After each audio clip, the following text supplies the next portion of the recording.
Hi there, my name's Jason O'Prey, Level 3 coach for Surf Lifesaving Australia and Australian representative. We're putting together this DVD to hopefully give you as much information as we possibly can in regards to international lifesaving and in particular the pool rescue events.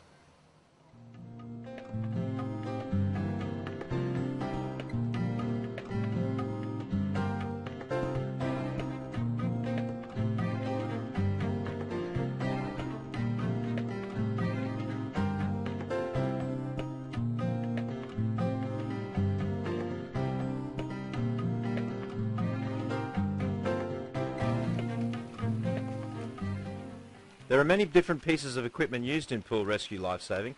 Of course, the obstacles, we have rescue tubes, we have fiberglass flippers, the line for the rope throw, and of course the Manikin, which is used in nearly all the pool events.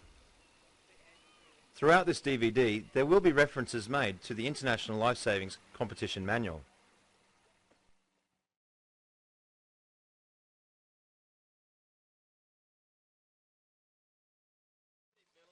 Starting with flippers can be a difficult task. The most important component of this is balance. There are a couple of different ways to balance yourself steady on the blocks. One is with your hands to the side. The other is where you put your hands in between your flippers. One more thing that's very important in diving off the blocks is to generate power from the knees.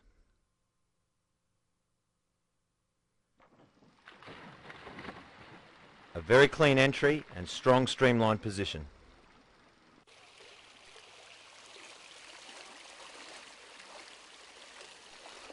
There are many different types of towing techniques where you can see that the hand is being sculled out in front.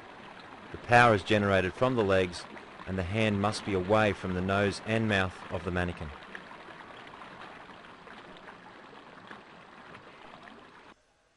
The freestyle technique has been an international lifesaving since the year 2000. It has proven to be by far and away the fastest technique in Manikin Carry. The Manikin Carry position is a little different with fins on. As you can see, the Manikin is travelling at a little bit more speed, so therefore the Manikin's head must be up higher in the middle of the back. In the rules, the Manikin's face and nose and mouth should not go under the water at all. Although comfort level is important for the swimmer, making sure that you have the Manikin high on the back with the head and face completely out of the water is crucial. There has been many disqualifications over the years just for simply having the Manikin's face go under the water. In this shot we can see that the Manikin's head is very high, very clear, in fact the chest is even out of the water.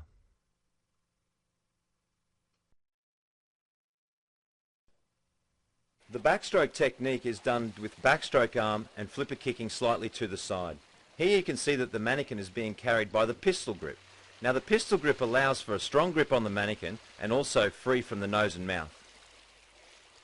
Holding the Manikin to the side allows for a freer kick. Have a look how you can see the flippers arching and bending. In the kick with no fins you can see the knees are slightly bent more and ankle flexibility is important. The backstroke arm and breaststroke kick technique is commonly used in the 100-metre rescue medley and quite often in the 200-metre super lifesaver. Here you can see that the kick is done on your back with a backstroke arm and doing one kick and one stroke per cycle.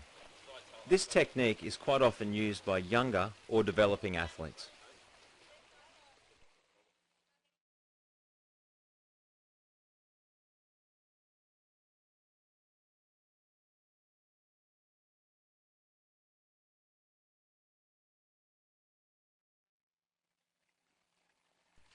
The 50-metre Manikin Carry is an exciting and very fast event.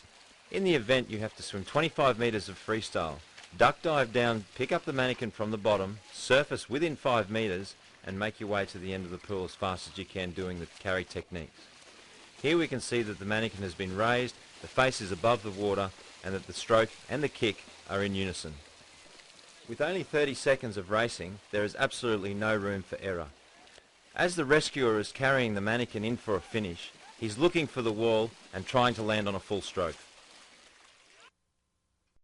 A giant double arm butterfly pull will help with momentum to get down to the Manikin. Both feet are allowed to be pushed off the bottom to surface And once up on the top of the water, you can see the short, sharp stroke is very explosive and helps generate speed, which in turn will keep the Manikin flat and steady in the water. In these shots, watch for the hand positions. Firstly, around the neck and the throat for a good strong grip and push off the bottom. She'll come to the surface, flick it up and around the side, there it is, and away she tows. And here are the best, the men's 50 final in the Manikin Carry at Rescue 2006. And Spain's Fernando del Villar was another just outside the world record by 0.16, beating home Hagen Levitsky of Germany, with Italian Mauro Riand securing third place.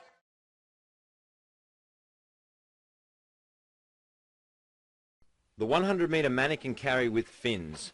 50 metres down the pool, pick up the Manikin and carry it all the way back. The swimmer will dolphin kick under the water for as far as they feel comfortable. Surface, do freestyle, pick up the Manikin and do the Manikin Carry all the way back to the 100-metre mark.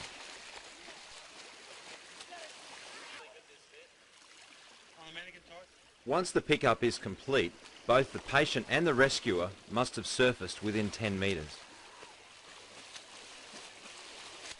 The swimmer must have the Manikin control all the way through to the finish. Here we can see the importance of streamlining both in and out of the pickup. The hips will stay low in the water, the fin will come sweeping around and push off the walls with strength so as to surface with speed with the Manikin on your back.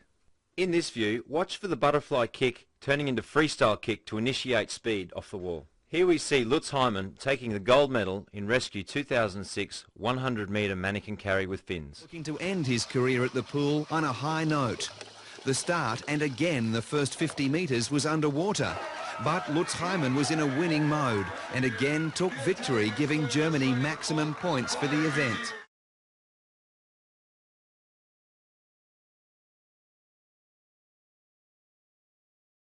"200 metres with obstacles. There's 2 obstacles per 50 metres and 8 in a complete 200-metre race.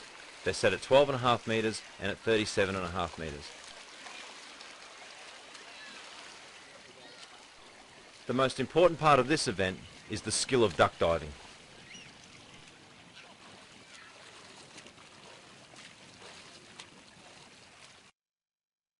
When duck diving underneath the obstacles, there are 2 ways. One without touching the bottom, and 2 when you can push off the bottom. Here we can see a butterfly kick and a little breaststroke kick to help her get to the surface.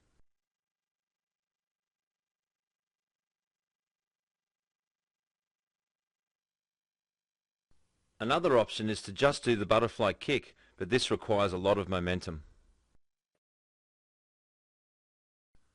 Off the start, the swimmer must surface before the first obstacle. The swimmer will take 2 or 3 strokes and make the first of the duck dives.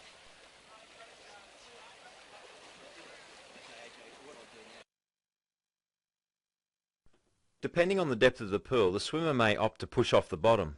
This can generate a lot more speed on the breakout and going into the stroke. Here we can see the 2 options. The first one when the feet are pushed off together. And the second option, if the floor's a little slippery, we'll see the feet come apart and push off split. If the pool is really deep, the full breaststroke pull and breaststroke kick can be another option. Here we see he's losing a little momentum and he will generate with a few fly kicks to get to his breakout. World record in the women's 200 metres obstacle swim heats. And now all eyes were on her for the final, and she didn't disappoint. Trailing Canada at the first turn, McClarty was close behind and after the first 100 metres had taken the lead. The third turn and Sarah McClarty really put the hammer down, breaking her own world record with a time of 2 minutes 10.34 seconds.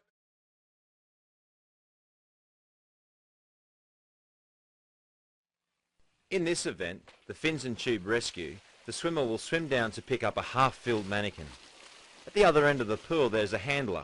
The handler will be holding onto the Manikin against the wall. As soon as the rescuer touches the wall, he must let it go.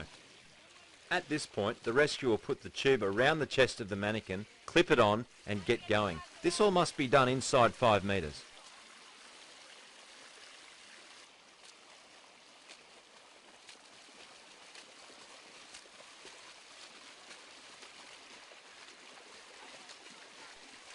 Manikin must stay inside the tube all the way back to the finish.